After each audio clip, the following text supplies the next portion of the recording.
माझं गाव इतक्या दुर्गम भागामध्ये आहे की मला वाटतं राज्यातला कुठलाच दुर्गम भाग तितका भाग नाही आहे.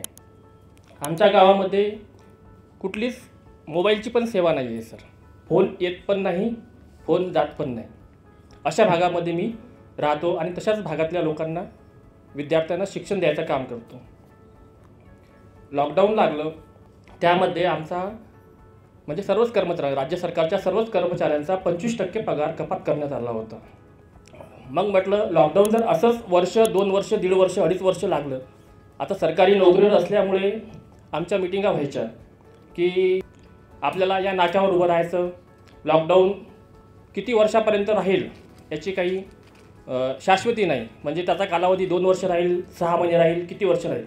मग मी विचार केला, जर सरकारची संपत्तीच म्हणजे सरकारचं इन्कमिंगच जर बंद झालं लॉकडाऊनमध्ये, तर आज आपण 25% पगार आपला कपात झाला, पुढे 6 महिन्याने जर 50% कपात झाला आणि भविष्यामध्ये जर आपल्याला पगारच नाही मिळाला तर आपल्याकडे काय असायला पाहिजे.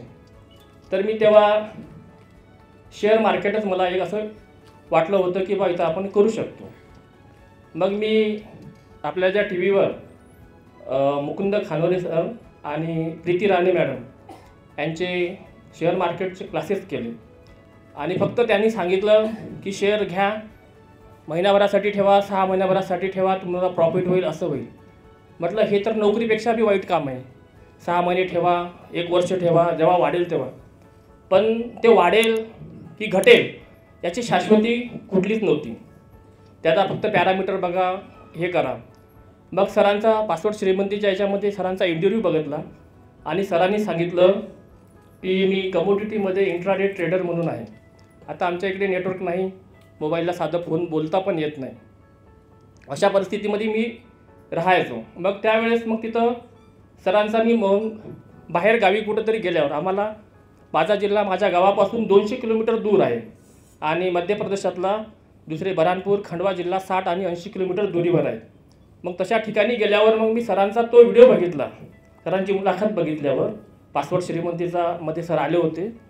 म्हटलं सरही या दोघांसारखेच असायला पाहिजेत असं मला वाटलं होतं. पण सरांनी त्याच्यात सांगितलं होतं की मी सांगितल्यापेक्षा 5 पैसे भाव खाली जात नाही आणि मी सांगितल्यापेक्षा 5 पैसे भाव पण वर जात नाही.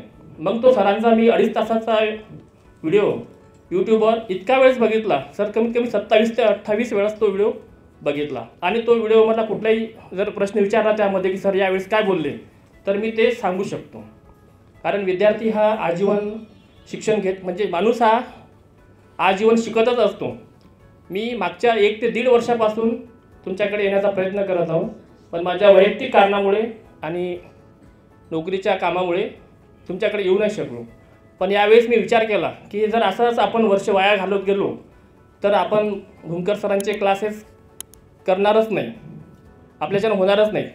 मग मी फोन केला आणि डायरेक्ट इथं म्हटलं काहीही असो, आता हे आमच्या इथं आमच्या तालुक्याला क्रीडा महोत्सव सुरू आहे. मी म्हटलं सर माझी जी रजा लावायची असेल साहेबांना, म्हटलं माझं खूप महत्त्वाचं काम आहे, मला ऑपरेशनसाठी जायचं आहे, या पद्धतीने सांगून म्हटलं माझी रजा मंजूर करा, मी पुण्याला जात आहे म्हटलं.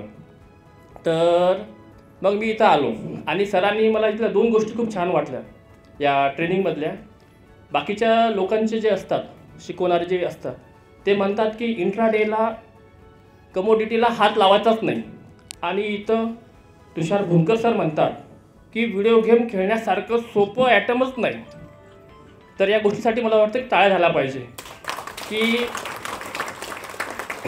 व्हिडिओ गेम कोणीही खेळतं.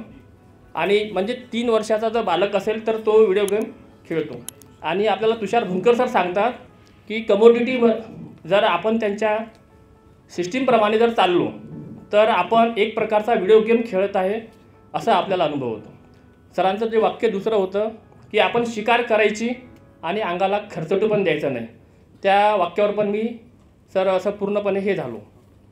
एवढं बोलतो आणि अशी अपेक्षा करतो की सर्व सरांचे रूल्स, सर्वांची सिस्टम फॉलो करतील, एकमेकांच्या असे म्हणजे फुकट सल्ले द्यायचे काम करणार नाहीत, एकमेकांचे फुकट सल्ले घेणार नाहीत.